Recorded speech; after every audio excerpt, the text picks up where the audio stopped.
સ્વાગત છે તમારું આ વિડીયોમાં। આજે આપણે માવા વગરનો ખૂબ જ સરળ રીતે ગાજરનો હલવો બનાવીશું, જેના માટે મેં ગાજરને ધોઈ અને છાલ ઉતારી લીધેલ છે।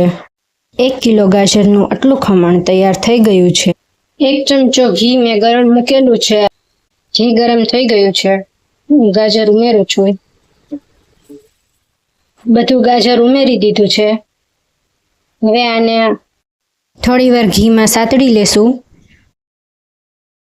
ગાજરને આ રીતે સાતળવાથી થોડું સોફ્ટ થઈ જશે, ગાજરમાં જે રસ હોય એના હિસાબે, અને તમને એકદમ સરસ થોડી એવી સુગંધ આવવા લાગશે તો તમને ખ્યાલ આવી જશે કે એ સતળાઈ ગયું છે।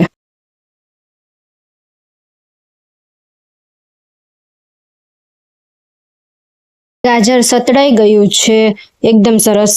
હવે આપણે આમાં દૂધ ઉમેરીશું। 1 કિલો ગાજરનું છીણ લીધું છે, અંદાજે 1 થી 1.25 લીટર જેટલું દૂધ ઉમેરું છું। થોડું દૂધ કદાચ વધારે ઓછું ઉમેરાય તો એમાં કશો વાંધો નહીં આવે। દૂધ તમે કોઈ પણ લઈ શકો છો, ગાયનું, ભેંસનું, ગરમ, ઠંડુ, તમને યોગ્ય લાગે તે। દૂધ ઉમેર્યા પછી એકવાર આપણે આને હલાવી લેશું। આપણે આને કોઈ સતત હલાવતું રહેવું જરૂરી નથી, બસ થોડા સમય અંતરે આમાં આપણે તવીથો ફેરવી લેશું। આ રીતે આપણે બસ સમય અંતરે તવીથો ફેરવતા રહેશું। 60% જેટલું દૂધ ઉકળી જાય અને ઓછું થઈ જાય ત્યારે આપણે આમાં ખાંડ ઉમેરીશું। મેં અહીં પોણો વાટકો ખાંડ ઉમેરેલી છે। તમે તમારા સ્વાદ અનુસાર ગળ્યું વધારે અથવા ઓછું કરી શકો છો। ખાંડ ઉમેર્યા પછી હવે આપણે આમાં દૂધની મલાઈ થોડી ઉમેરીશું, લગભગ અંદાજિત 1 થી 2 ચમચી।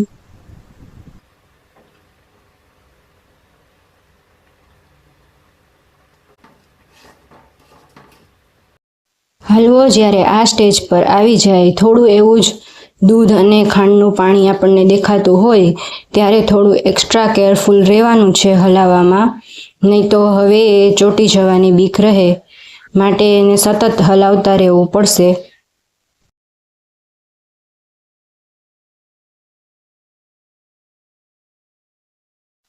લાસ્ટમાં 5 થી 7 મિનિટ થોડી મહેનત લાગે સતત હલાવવાની, પણ જો આ રીતે સાઈડમાં ઘી છૂટું પડવા લાગે એટલે આપણો હલવો તૈયાર થઈ ગયો છે। હવે આપણે આ સ્ટેજ પર ગેસની ફ્લેમ ઓફ કરી દેશું। મેં અહીં એલચીનો ભૂકો, ડ્રાયફ્રૂટ્સ કાંઈ ઉમેરેલું નથી। જો તમારે ઉમેરવું હોય તો તમે આ સ્ટેજ પર ગેસની ફ્લેમ ઓફ કરો ત્યારે તે ઉમેરી દેવાનું। આ હલવો આપણે બહાર 2-3 દિવસ માટે અને ફ્રીજમાં 6 થી 7 દિવસ માટે સારો રહે છે, અને આ ગરમ અને ઠંડો બંને રીતે આપણે સ્વાદિષ્ટ લાગે છે।